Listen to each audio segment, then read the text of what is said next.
Boa noite, é, Sérgio Murilo. Vamos fazer uma live sobre, hoje, sobre o distanciamento, a negação de si mesmo, a negação da existência, ou não gostar de si.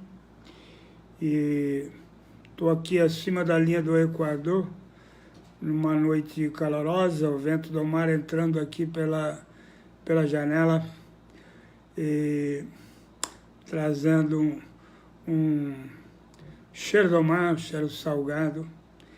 Eu queria abordar essa questão assim, de uma maneira bastante radical. Eu gostaria de dizer o seguinte, que não há como se montar uma vida bêbada, não há como se montar uma vida drogada, senão a Hilda Bueno está falando aqui que eu estou descabelado. Realmente eu estou descabelado, mas não dou muita importância para o cabelo, se está penteado ou não, né, Hilda? Obrigado de você estar aí, né? E para que se monte uma vida bêbada, uma vida drogada, é importante a pessoa ser uma pessoa isolada em si mesmo. No sentido de não participar, ela até participa, ela tem uma existência, mas é uma existência negada, secreta, montando quer dizer, se apresentando para o coletivo que ela vive de uma maneira bem personagem. E aí ela se obriga a montar uma mentira permanente, né, que dura todas as horas da vida enquanto ela está acordada e tentando se relacionar. E é claro que mentiras sofrem. Pessoas que não são verdadeiras, elas acabam criando grandes constrangimentos para si mesmo o tempo todo. E a maioria dos problemas, elas têm origem aí. Existe um estado de isolamento intenso, um isolamento que mantém a pessoa num egoísmo e bastante intenso e não permite que ela possa ser ela mesma. E quanto mais ela se afunda na mentira de ser, mais ela depende de droga, mais a vida é irreal. E vamos dizer que uma pessoa que não é real, não é verdadeira, ela vai se angustiando progressivamente e transformando a sua vida num estado de miséria. Uma pessoa que vive isolada, ela naturalmente é egoísta. Ela só vê a si própria. E uma pessoa isolada, que só tem visão de si própria na sua existência, ela é uma pessoa que não tem noção de mundo, é que ela não cria a possibilidade de aprender o mundo que a cerca. Aí ela vive dentro de um estado longe, um estado de distância de tudo que vive ao seu redor. E, consequentemente, ela não consegue aprender. Da onde é que vem o aprendizado? Nas relações. Quando você permite que o outro fale, você vai aprender a partir da experiência dele e da vida dele. Todas as experiências de todas as pessoas são fundamentais para poder montar a sabedoria de cada um de nós. Então, na medida em que eu sou o todo, quanto mais eu sou o todo, mais distante do estado de doença eu vou me encontrar. Então, uma pessoa usa droga durante anos, ela bebe durante anos e vai entrando cada vez num estado de maior isolamento. E também tem um fator que a pessoa isolada, ela não gosta de si. E quando a pessoa não gosta de si, por N fatores que ela imagina que fazem parte da história dela ou da realidade dela, ela pode fazer com ela qualquer besteira, porque quem não gosta de si, evidentemente não se cuida. E quem não se cuida se perde. E quem se perde não se cuida. E quem não se cuida se perde. E nessa roda progressiva, ela vai se destruindo diariamente. Então, o isolamento é o fator fundamental para que a pessoa se afunda em si mesma, como se fosse alguém sem cabeça, com a cabeça enfiada dentro do seu corpo, do próprio corpo, e que identifica única e exclusivamente, na medida em que sofre, o seu sofrimento e a sua dor, e quanto mais ela olha para o seu sofrimento e a sua dor, mais dificuldade ela tem para se livrar dela, porque quando mais você olha para uma coisa, uma hora ela fica. Seu sofrimento, na medida em que ele é olhado com intensidade, ele se transforma numa autoridade sobre a sua vida, sobre o seu dia a dia. Então, muito bem. Quando essa pessoa ela tenta transformar a sua vida numa vida limpa, sem drogas e álcool, empurrada pelo desespero, quando ela percebe, finalmente, em algum momento da sua caminhada em direção ao nada, quando ela percebe que ela não tem mais recurso para poder se socorrer, ela se rende. Normalmente a rendição aparece na medida em que a pessoa se desespera e vê que nela não existem forças que possam salvá-la de si própria.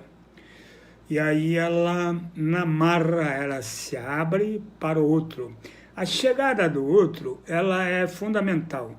Não é assim, no estado primário ainda, existe um estado de carência muito grande. Carência de mundo, eu preciso de mundo, eu preciso de gente, eu preciso olhar para as pessoas que me cercam e tentar, humildemente, ou tentar, de uma maneira pequena, ainda incipiente, conhecê-las, saber quem são, tocá-las, quem é você. E quando falo de tocá-las, eu coloco a importância do abraço, de ser abraçado. Tem pessoas que quando são abraçadas a primeira vez ou a segunda vez, elas ficam como um poste dentro do abraço, endurecidas, cristalizadas, e isso fisicamente elas também mostram a incapacidade de permitir a aproximação de quem quer que seja. A quebra do isolamento, inicialmente ela se dá pela permissão que cada um dá para que o outro consiga se aproximar e abraçá-lo. Quando uma pessoa é abraçada, o sentimento é bastante emocionante, porque ele percebe que pela primeira vez ele foi abraçado, pela primeira vez ele se deixou abraçar. E aí ele se comporta como um bicho do mato, assustado, e depois ele gosta. É que nem um animal. Você faz um cafuné na cabeça do bicho e ele se aproxima de você, ele encosta a cabeça na tua perna e ele se torna amistoso. E quem não gosta de abraço? Até bicho. Então, primariamente, esse abraço ele vai fazer com que cada um se sinta parte. Porque uma pessoa isolada lá atrás, na doença, ela não se sente parte absolutamente de nada. Por isso que a relação dela com o mundo que a cerca é uma relação agressiva, distante, fugida, secreta, tímida, medrosa ou agressiva mesmo, para que ninguém se aproxime. Ele usa ou ela usa estratégias para não permitir que ninguém chegue muito perto, porque de repente, se chegar perto e abraçar, ela pode desabar, chorar, se emocionar e pode até gostar de ser abraçado. Quem não gosta? Então isso é um estado primário. Permitir que os outros se aproximem, olhar para as pessoas nos olhos, tirar os olhos debaixo da pala do boné e encarar as pessoas no olho, sem medo, sem vergonha, sem culpa. E isso vai começar a dar o sentimento de pertença. É o sentimento, muitas vezes, pela primeira vez, de que parte do mundo, um cantinho do mundo, num cantinho qualquer do mundo, existem pessoas que podem gostar de mim. Num cantinho do mundo, as pessoas que estão lá podem me olhar com carinho, falar comigo com carinho, me oferecer um café e um abraço, e esse pode se transformar no primeiro elo de participação. Eu tinha um grande amigo, chamava Armando Tofanello, amigo de muita gente, uma das pessoas mais amorosas que eu conheci na minha existência, de uma energia fantástica, que se foi agora, no final do ano passado, e foi para Disney, uma grande reunião que tem aí por lá de lá. E esse cara, ele acreditava de uma maneira forte que tudo tinha que ser sociabilizado, que a grande ferramenta para poder atrair era a simpatia, era o abraço, era chegar perto e fazer com que a pessoa perdesse o medo, o receio, e afinal de contas ela percebesse que existe gente no mundo que não quer te fazer mal. Existe gente num canto do mundo que quer amar você, e se você permitir, elas vão fazer isso. Então ele defendia, assim, com unhas e dentes, de que a recuperação de um adicto, de um usuário, um dependente de álcool e outras drogas, poderia ser resgatado inicialmente pela capacidade de amar que aqueles que já foram resgatados têm consigo mesmo. Então, esse fator é fundamental. E é claro que se esse fator de permissão que o outro se aproxime, esse fator ele aliado a um esforço dentro de um bom programa de transformação de si mesmo, um bom programa que trabalhe uma reforma íntima, não no sentido moral de buscar não pecar e etc., mas trabalhe o autoentendimento, ajude a que aquela pessoa possa iniciar um processo de compreensão de quem é ela na sua mais profunda essência, de quais os males que habitam a sua alma e que a transforma numa pessoa tão difícil de existir, que somente a embriaguez, o torpor, o uso de drogas pode dar algum tipo de felicidade, apesar da miséria que é produzida para essas pessoas dependentes, apesar do efeito colateral, apesar dos efeitos colaterais do uso de rebordosa e de ressaca e de outras questões de desajuste social que venham junto com essa prática. Então, essa permissão, quer dizer, uma pessoa recém-chegada a uma vida nova, uma vida pretendida de sobriedade, uma vida pretendida de ajuste, enquanto ela ainda não tem basicamente fundamental que essa pessoa seja olhada, abraçada, ela seja agradada, ela se sinta em casa. Se ela se sentir em casa, ela volta, porque todo mundo gosta da própria casa.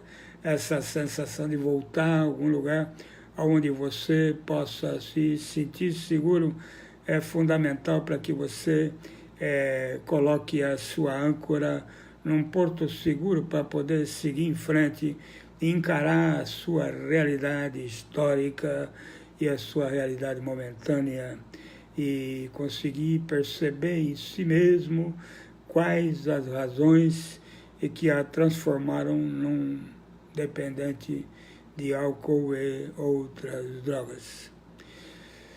Essa estratégia de aproximação, ela é um movimento preliminar para os recém-chegados a uma vida nova e um movimento que nunca, absolutamente nunca acaba ou nunca deveria acabar.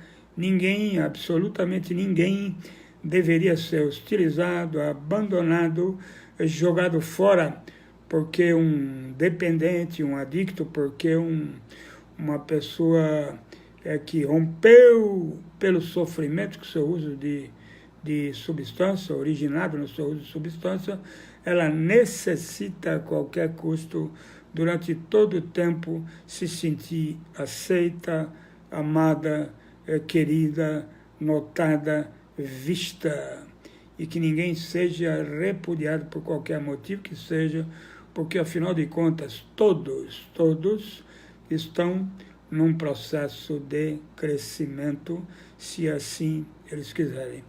Então, eu queria muito colocar isso, porque hoje eu estive num ambiente onde existia muita alegria, muito abraço, muito carinho, onde me pareceu que todas as pessoas que estavam lá se sentiam extremamente felizes por estarem juntas, pessoas que muitas vezes não se sentiram parte de absolutamente nada.